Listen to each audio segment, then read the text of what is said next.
Hello everyone, welcome back to my channel. If you are new to this channel, then let me introduce myself to you.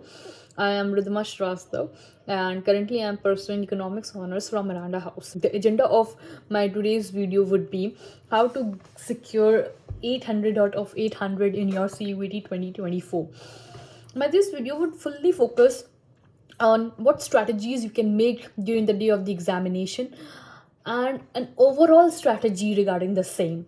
I know, of course, I have uploaded a lot of videos regarding the strategies you can make for economics, the strategies you can make for geography and political science, but this video would fully focus on what strategies you can make during the day of the examination, which will eventually lead you to get an 800 on 800.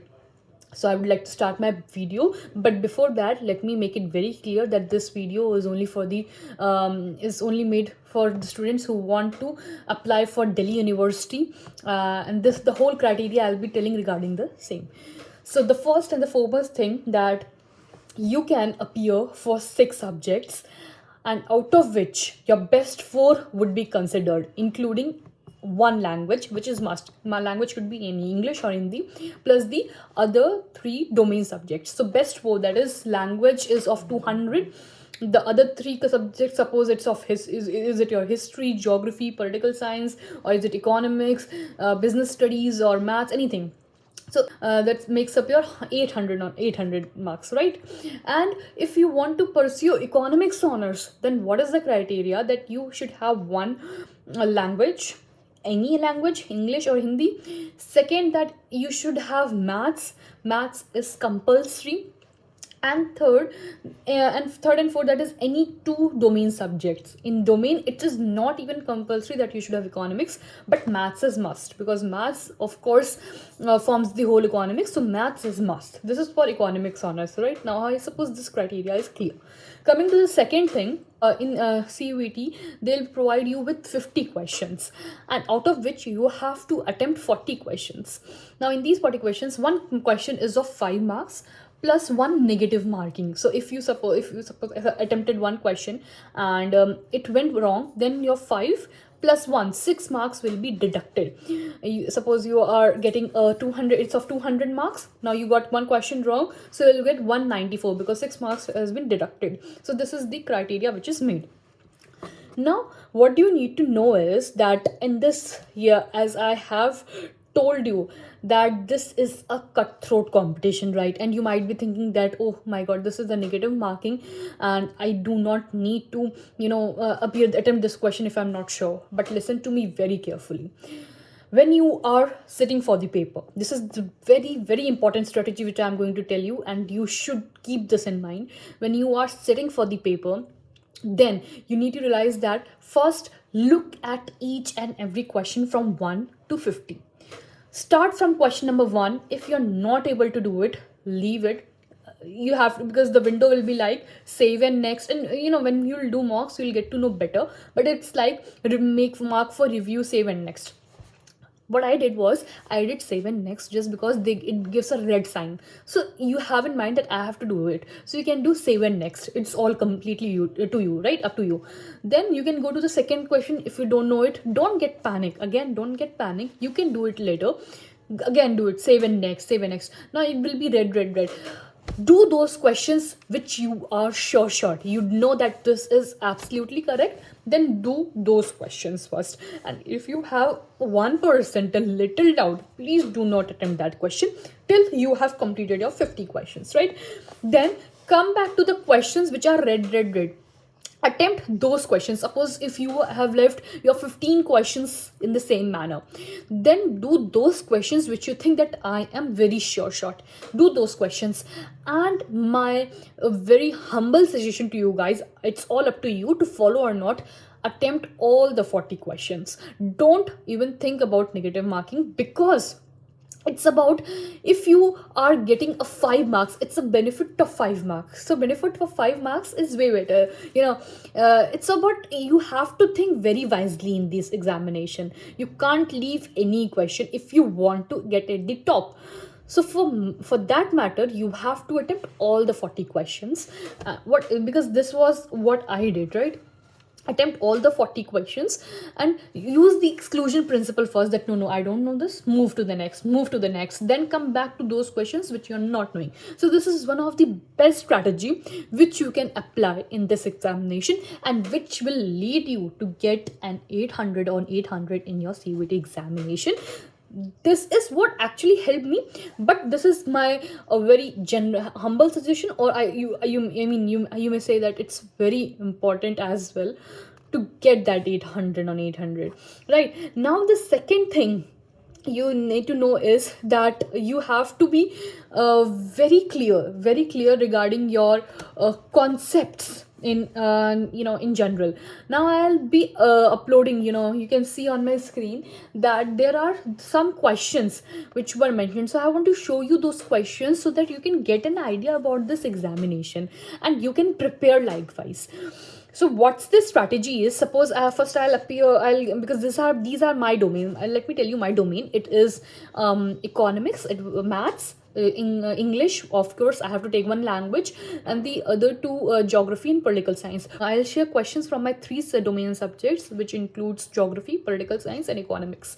Definitely I'll post other videos for English and mathematics, but this video will consist of these subjects, and I'll post two questions so that you can get an idea. Now look at the first question in economics, right? It was talking about which of the following inequality represents the consumer budget constraint.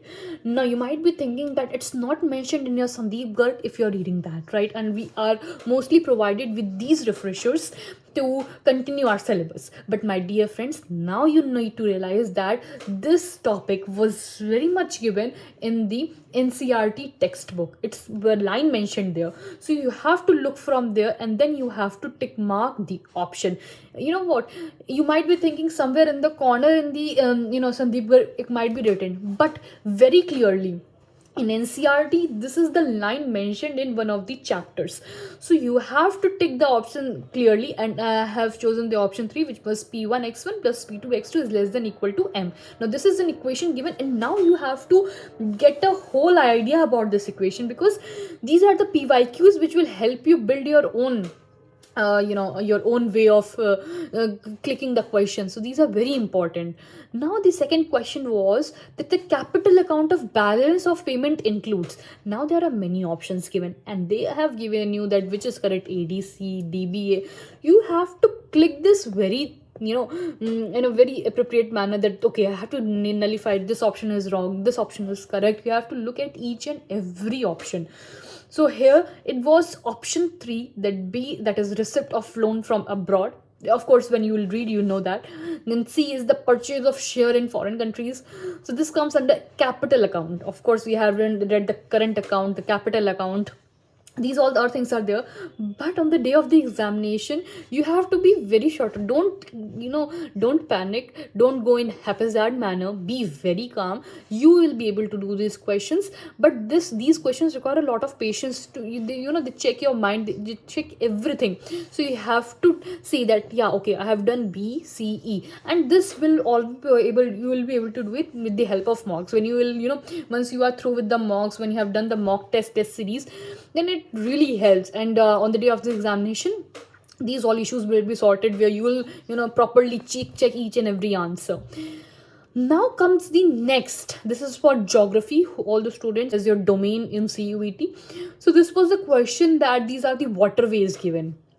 Now you have to look that you have to match each and every waterway. So be thorough that yes, okay, I have done it right, that this is the option A will match with 2 national waterway number 1, that is Allahabad Haldia. So you have to match each and everything, then you have to come to a conclusion, because you can see that here it is given, they have given options in such a way that A is 2 to 2, of course it's there. So you have to check which one is right, which one is wrong. Be very clear regarding the same in your mind.